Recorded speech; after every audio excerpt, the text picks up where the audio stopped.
네, 지금부터 우리는 내비게이터 출판사의 그리스도인의 생활 지침 제8번 마지막 시간 후이드린 생활을 공부하도록 하겠습니다.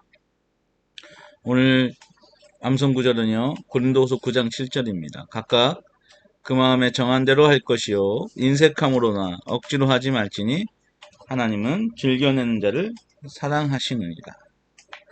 우리 신앙생활 하면서 우리가 하나님을 사랑하고 또 하나님의 사랑을 받는 여러 가지 방법들이 있죠. 그 중에 우리가 마음으로 하나님 앞에 헌금을 드리는 것도 하나님을 사랑하는 그리고 하나님께 사랑받는 아주 중요한 덕목 중에 하나입니다. 요한복음 14장 21절처럼 나의 계명을 가지고 지키는 자라야 나를 사랑하는 자다 그랬습니다. 그죠? 하나님에게 사랑을 드리기 위해서 우리는 받은 바 그 사랑을 감사하며 하나님의 계명을 따라 순종하며 살아가는 거죠.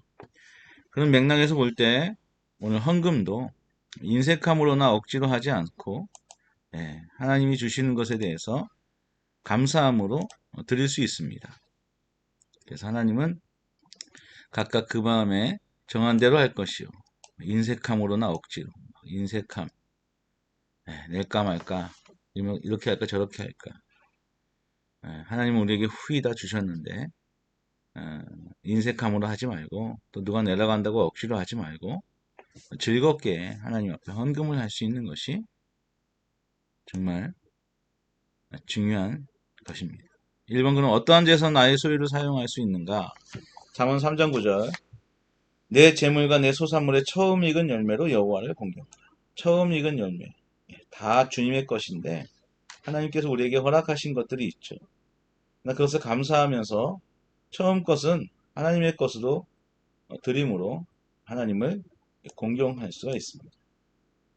또 고린도후서 9장 10절에 보면 심는 자는 씨와 먹을 양식을 주시는 이가 너에게 심을 것을 주사 풍성하게 하시고 너의 의의 열매를 더하게 하신다 그랬습니다. 우리 하나님은 인간에게 씨와 먹을 양식을 주셨어요. 씨도 주셨고요. 먹을 양식도 주셨어요. 그냥 다 먹어버리면 안 됩니다. 반드시 씨는 구별해내야 되는 거죠. 왜요? 씨를 심어야 다음에 또 열매를 거둘 수 있기 때문입니다. 창세기에도 보면 하나님께서 인간들에게는 씨 맺는 열매, 씨 맺는 채소가 있어요. 인간에게는 반드시 씨라고 하는 아주 중요한 하나님과의 관계에서 뗄래야 뗄 수 없는 이런 헌금에 대한 덕목이 있습니다. 두 번째, 우리 주님은 헌금에 대해서 어떻게 말씀하셨는가? 예수님은 헌금에 대해서 어떻게 얘기하셨습니까? 사도행전 20장 35절에 보니까 또 주 예수께서 친히 말씀하신 바 그랬어요. 예수님이 친히 말씀하신 거죠. 누가복음 6장에 보면 나와 있는데요. 주는 것이 받는 거다 복되다 라고 말씀하셨어요. 이것을 기억하라고 말씀하십니다. 하나님 앞에 드리는 거예요. 또 이웃을 향해서 이웃을 섬기기 위해서 드리는 거예요. 이것이 하나님의 뜻이고 예수님께서 친히 말씀하신 거라고 알아야 됩니다. 많은 사람들이 요즘 뭐 이상한 가르침을 가르치죠. 뭐 시일조는 끝났다. 뭐 과거 율법이다. 헌금을 안 해도 된다. 정말 대책 없이 책임감 없이 하는 말들인 것 같습니다. 우리는 우리 신앙의 근거를 성경에 두고 있고 성경에서 주님이 말씀하시면 하고 말씀하지 않으면 하지 않는 것이 우리의 기본적인 신앙 태도여야 됩니다. 자, 3번 고린도후서 9장 6절 이것이 곧 적게 심는 자는 적게 거두고 많이 심는 자는 많이 거둔다는 말이다. 씨를 많이 심으면 많이 나죠. 적게 심으면 적게 나죠. 그래서 세 번역에도 보면 요점은 이러합니다. 적게 심는 사람은 적게 거두고 많이 심는 사람은 많이 거둡니다. 현대인의 성경도 적게 뿌리는 사람은 적게 거두고 많이 뿌리는 사람은 많이 거둔다는 사실을 기억하십시오. 예. 헌금도 마찬가지입니다. 하나님 앞에 드리면 하나님은 절대로 그냥 받고서 끝내시는 분이 아닙니다. 예. 뭐 교회에 드린다, 목사에게 드린다 이런 개념이 아니라 헌금은 주님 앞에 드리는 것입니다. 그것이 믿음의 행동입니다. 그리고 헌금은 하늘에 쌓아두는 거죠. 하늘을 생각하고 우리가 예수 믿고 구원받아서 영원한 하늘나라에 가는 거잖아요. 그래서 영적인 보물을 투자하는 것이 무엇보다 더 나으냐. 마태복음 6장 19절 20절 너희를 위하여 보물을 땅에 쌓아두지 말라. 거기는 좀과 동록이 해하며 도둑이 구멍을 뚫고 도둑질한다. 사기당할 수도 있다는 얘기예요. 그러나 오직 너희를 위하여 보물을 하늘에 쌓아두라. 거기는 좀이나 동록이 해하지 못하며 도둑이 구멍을 뚫지도 못하고 도둑질도 못하느니라. 내 보물이 있는 그곳에 마음도 있느니라. 정말 새롭게 된 사람이라면, 그리고 요한복음 3장에도 성령으로 거듭나지 않으면 하나님 나라 들어갈 수도 없지만 하나님 나라 볼 수도 없는 거거든요. 그러나 정말 거듭난 사람은 하늘이 보이거든요. 그래서 하늘을 위해서 하나님의 뜻에 순종하며 물질을 하나님과 그 나라와 교회를 위해서 드릴 수 있는 겁니다. 투자할 수 있는 거예요. 그것이 우리의 믿음입니다.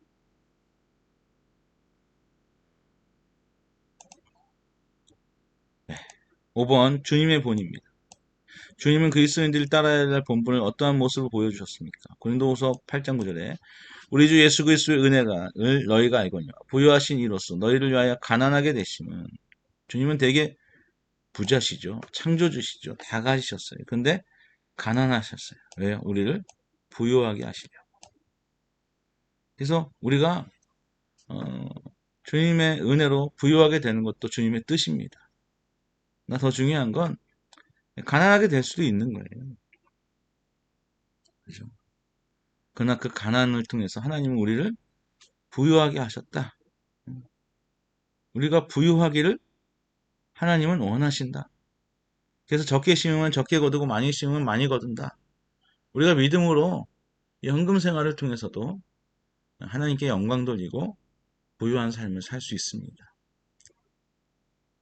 헌금하고 선교 헌금하고 또 선교사들을 위해서 또 교회를 위해서 또 헌금을 하면 반드시 하나님은 그 부분에 대해서 속이지 않고 반드시 갚아주신다는 것을 우리가 믿음으로 고백하는 거예요.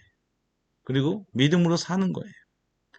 그것이 신앙이 아주 중요한 것이고요. 존 웨슬리가 얘기했죠. 진짜 회개에 있는 건 주머니가 회개하지 않는 자는 진짜 회개한 것이 아니다. 정말 내가 물질을 어떻게 사용하느냐. 정말 내 물질을 나를 위해서만 쓰는 것이냐. 하나님을 위해서, 교회를 위해서 쓰는 것이냐. 너무나 중요한 것입니다. 그래서 우리는 뭐 해야 돼요? 헌금을 구별해야 돼요. 6번 드리는 자의 삶 가운데 하나님 원하시는 건 무엇입니까? 너희 성육 중에서 너희는 여호와께 드릴 것을 택하되 그랬어요. 택하되. 마음에 원하는 자는 누구든지 그것을 가져다가 여호와께 드릴지라. 택하라는 거죠. 하나님께 드릴 것을 구별하라는 거죠. 예전에 저희 할머니가 권사님이셨는데 참 그때는 쌀도 흔하지 않고 먹고 살기 힘들었던 때죠. 그때 가족들도 먹을 밥이 없지만 쌀도 없지만 꼭 성미를 떼셨어요. 그래서 많은 사람들이 간증하잖아요. 성미를 뗐더니 자식들이 굶어 죽지 않는다는 거예요. 하나님 앞에 쌀을 드렸고 주의 종을 위해서 쌀을 드렸고 하나님 나라를 위해서 드렸을 때 하나님께서 구별된 것을 기쁘게 받으시는 거죠. 결코 하나님은 그 부분에 대해서 공치지 않게 하십니다. 그래서 헌금도 마찬가지입니다. 저희 가정도 아이들과 함께 헌금을 하는데 금요일날 꼭 은행 가서 깨끗한 돈으로 바꿔서 아니면 깨끗한 돈을 찾아서 준비해 놓죠. 그때부터가 하나님의 날이고요.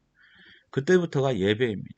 그냥 성급하게 주일날 아침에 어떻게 막 있는 돈 뭐 이렇게 조금 뭐 가지고 이렇게 하는 게 아니라 하나님을 공경하며 하나님을 예배하는 것에 대해서 그래서 예전 어른들도 그랬잖아요.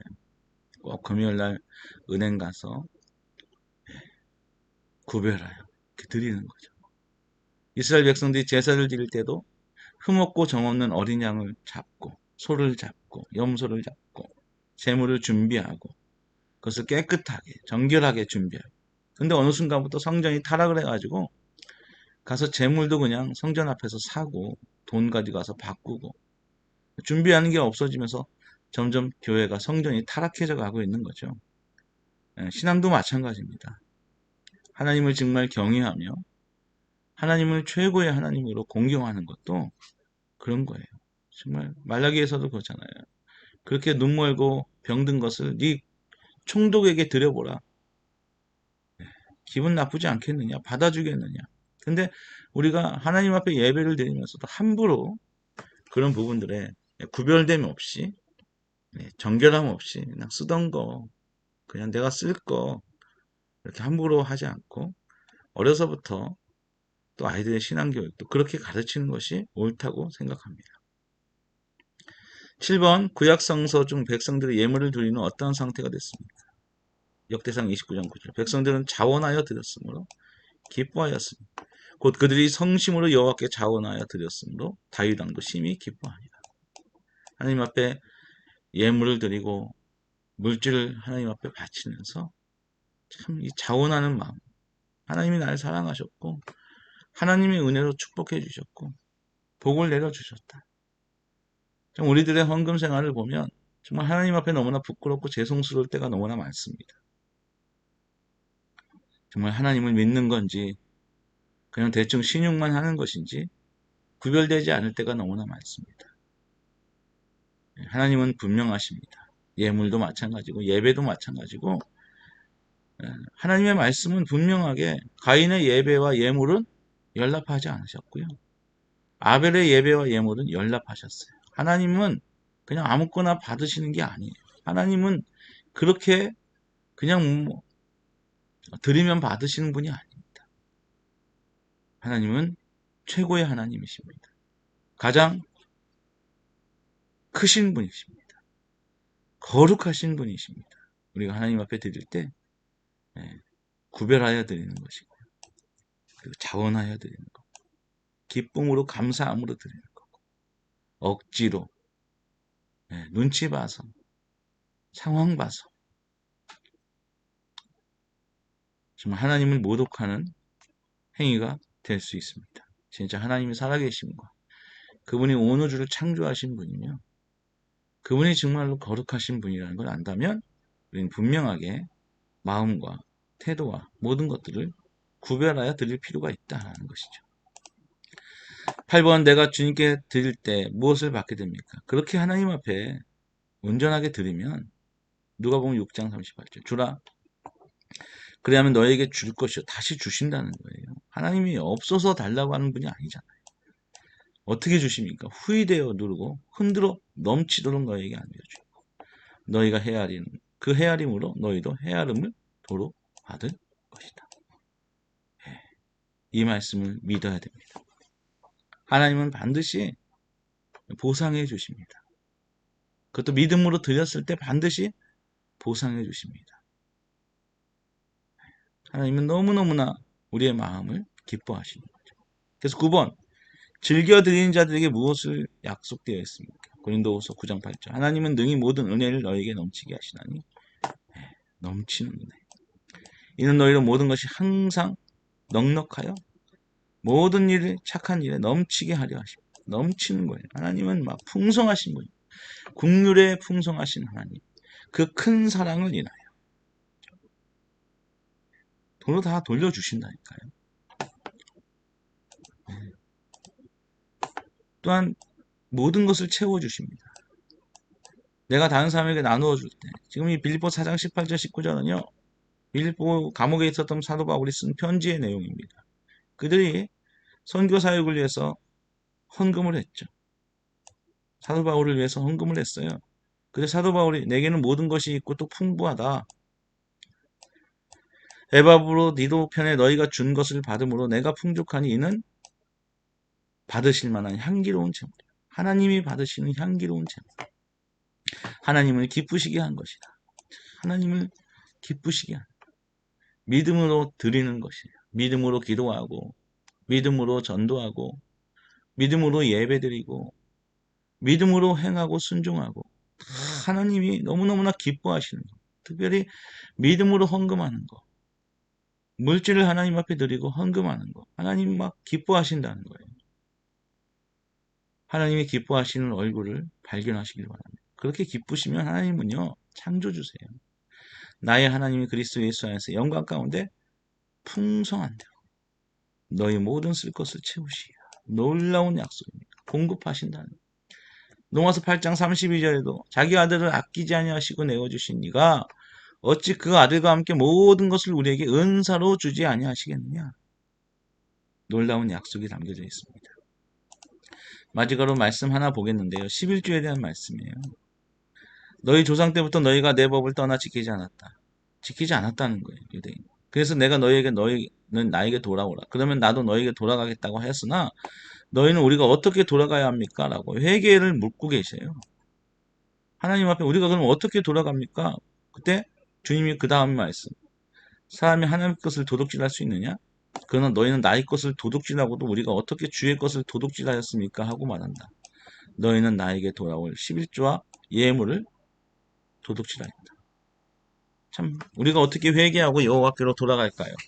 참 좋은 질문이죠. 근데 말라기 선지자는 너희들이 정말 하나님께 돌아가고 싶으냐? 그럼 먼저 도둑질을 회개하라.